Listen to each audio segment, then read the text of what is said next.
Well, the day is finally here. Sonic Frontiers has released to the public, and I picked up the PlayStation 5 and the Switch version, mostly out of curiosity for the Switch. I figure we'd take a look to see how it actually runs on the system. But Sonic Frontiers has been an interesting build-up where at first it was shown and I wasn't that sold on it, but as they were giving us more and more info and gameplay, I became at least a bit more interested, and I figured it couldn't be much worse than Sonic Forces. So here we are. I wanted to give you guys some of my immediate thoughts on the game because, well, I just got done installing it on the PlayStation 5. So this will be my first time checking it out, and I mean, I just got done messing around with the Elgato for 30 minutes to try to get this picture up, so we might as well do a gameplay video. Guys, if you enjoy these videos, make sure to hit that like button and subscribe down below if you're new. I will admit the title screen, not a lot going on here. I mean, I think that's even like a static picture with Sonic Frontiers, new game language, carry over from the PlayStation 4. I guess you can move your save data over that way, and that's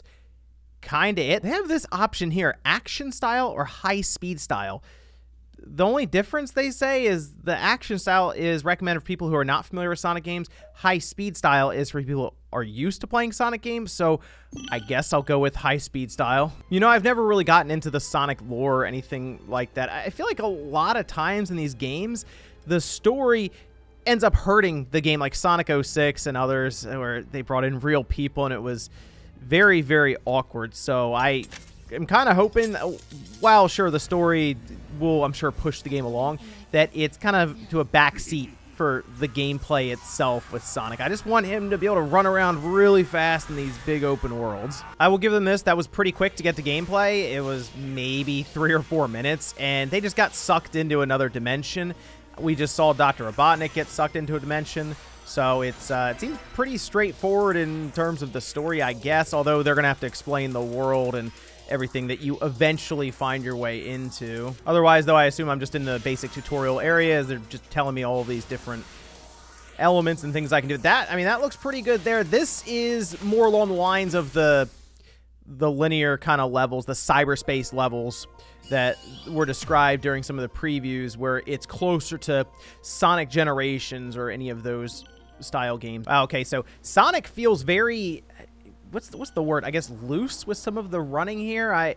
I can see how this might become an issue with control if you're trying to do any precise movements, just from what I'm gathering here in this small area. I stepped on 3 switches and it then seemed to unlock something. So I assume the challenges might get a little harder than just stepping on 3 different switches as we go here. I'm noticing a lot of pop-ups, a lot of stoppages, I guess, of the action to sort of teach you how to do different things. Like just now, they took me to a whole nother screen to show me how to do the homing attack, only to send me right back here. And all the homing attack is just pressing square, which they already showed me in the cyberspace level, so I'm not really sure why that all had to happen exactly.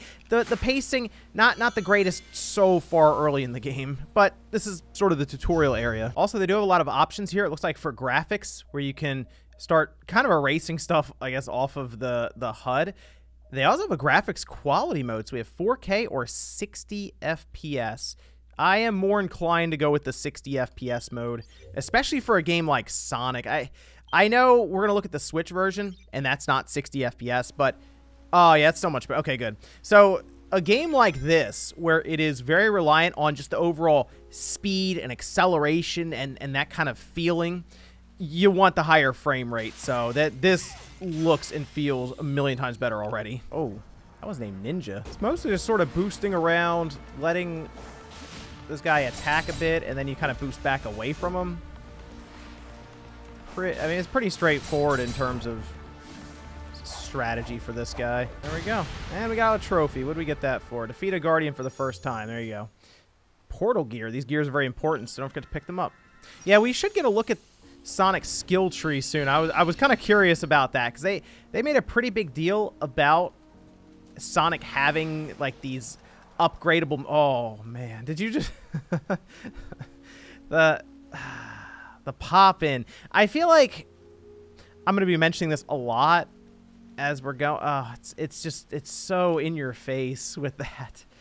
That it's unfortunate, because I saw some of the reviews for the game, and the popping was so noticeable on a lot of those videos. It's unfortunate because it does kind of take away from the game when you see how much pop-in there is. I know you're moving around really fast, so I feel like if I was jetting around the island super fast and I'm like, I see something pop in 40, 50 feet away, I'm like, well, you know what, I'm moving really quick. I mean, this is just kind of walking up to it, you see it. So that's kind of unfortunate. So here's a good instance where they're telling me to use the Psy-Loop ability, I assume, to sort of circle around these guys. Yep. And we knock them up in the air, we can just hit them with the homing tech, and you can use his really stretchy arms and legs to punch them. That's a very odd visual, by the way, when you see his leg kind of stretched. Sort of reminds me of Dhalsim from Street Fighter. It's very, very weird. So people were commenting on the amount of grind rails that are in this game, just sort of being there for no reason. And my thoughts on this, after using them very, very briefly in this game so far, is I don't care. I want a lot of grind rails everywhere because that is probably one of the most fun things about the older 3D Sonic games, that made them stylish, made them interesting, made them fun. Things like Sonic Adventure, Battle, where you'd just be kind of grinding around different rails and stuff in the metro area. There were some really cool things you could do there. I'm noticing, though, at times when I land or I'm moving in the air, I have no control of the camera until I land, and it takes like an extra second or two. It is very disorienting in that regard. Like, these are all things I would like to think that maybe Sega could fix. I mean, the game's out now, so I guess they could patch it or do something. I am a little surprised that the game is out kind of in the condition that I'm seeing here. I mean, the game, it functions. Obviously, I'm playing it now, but it's the pop-in and stuff. It is a little weird to see that in a finished product. Maybe it's something they just wouldn't be able to get done this year, but maybe it's just an issue they have to work out with the engine they're using when it comes to a lot of that pop-in and sort of trying to take Sonic into this open world or open zone direction. I mean, come on, you're doing loops, you're spinning around here on the rails. It's just fun stuff. So it says I need to get the gear from this tower. It looks like it just has sections, so I kind of have to run around it, take some shots at it here and there, and I assume knock it all the way down to the ground. But I did not see this type of enemy in the previews. I don't know if I missed them or not, so I do like the idea of there being maybe some surprises when it comes to these different enemies. Like, it's interesting because I have to kind of time and get in there when that, I don't know, hula hoop of spikes isn't on the ground level.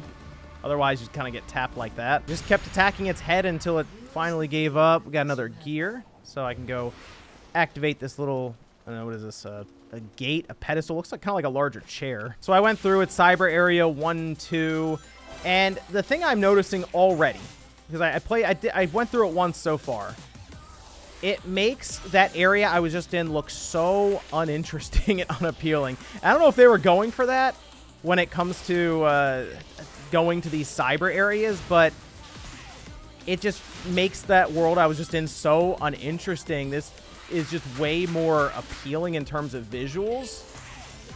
And it's kind of unfortunate because it does remind you that they can do some really fun and cool things like this with a more linear style level. I hope they can eventually bring this kind of action into that open world, but maybe this was sort of the halfway point they came up with. It's like, you know, you can go into that open world and run around and be really, really fast as Sonic in all these different directions, but when we can get you into an area and just have you beeline it, we can make it look really cool. Also, hey, if you get really good at it, you can make it look even better running through it than I just did. So I got a vault key. Now we have the bridge kind of extending here, which I guess will connect me to just another part of the world. I think I've mostly just been sitting in kind of the tutorial area this whole time. What I'm hoping to get to soon to have in this video is one of the larger Shadow of the Colossus-like enemies.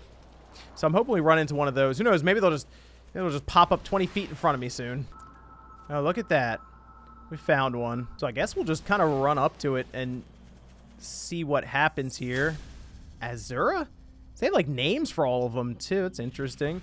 I mean, again, based on some of the footage they showed, we have to kind of run up and hit certain towers on them. So let's see. We'll kind of go up here. There we go. Way up top. Jeez. And we're just gonna, I guess, hit this spike over and over again on their head until it explodes. Oh, wow, that worked out better than I thought it would. See, as out of place as this whole thing looks, it is a fun and interesting idea for Sonic Team to work on, having these really large enemies that Sonic can use his speed to kind of thwart and get around and eventually destroy, although that was a pretty weak explosion for a very large enemy. But I defeated them, and I got a little gear. I guess they'll just kind of be wandering around because there was no real build-up to that. They're just kind of sitting out here in the field. This is something that's kind of cool, though, is they do give you a lot of boost gauge. So you could just go for quite a while as Sonic just flying all over the place. And really, I think Sonic fans, they're just going to get a kick out of this. Just being able to rail grind around, even with the atrocious pop-up and all of this, and kind of the strange elements that don't necessarily match up to the Sonic aesthetic. I think this could actually be a lot of fun for fans of the character. Also, that's kind of interesting. That's sort of like, I guess, a way to fast travel. You basically grind rails. So I went from basically the first puzzle there all the way around here. You skate around on these rails, and I'll go all the way back to the opposite side. That's kind of a clever way to get you around the island. I have kind of the day-night cycle going on here, so it's starting to get dark out in the game, and you do get, a pretty good sense of speed just sort of running around these large landscapes. That's the one good thing I think they really did here, is just give Sonic a lot of room to run around. Yeah, it does feel janky at times, just trying to point Sonic in the right direction. I think the part that so far that has felt the most janky in the game is the rail grinding and trying to jump from one to the other and land correctly. I don't know if they could work on some of the locking on with that. Like, when you jump from one to the other, sometimes you kind of feel like you're going to miss it. Maybe they could work on something there to make you lock on a bit better. But otherwise, it feels pretty good to be able to run around as Sonic in this sort of world. I will say, though, I can see how this could become a bit of a repetitive game as you go forward if you're mostly doing this same stuff a lot. And that's my only issue there, is will this have the lasting appeal that I'm feeling currently, where it's really fun to be Sonic in this world? Will it continue to be fun 10 or 15 hours in? So here's an interesting enemy. It's called Squid. It's kind of just sort of flying around in the background. Oh, this is kind of cool. So this... Alright, this is pretty creative. It kind of mixes in sort of that cyber space area that I'm doing, where it's more of a straight line, but we're flying throughout the... Oh, I got hit. We're flying kind of throughout the world right now, fighting. This is... I kind of like this. This is interesting. I have no rings right now, so if I get hit, it's basically over. But what a cool idea. And I fell off.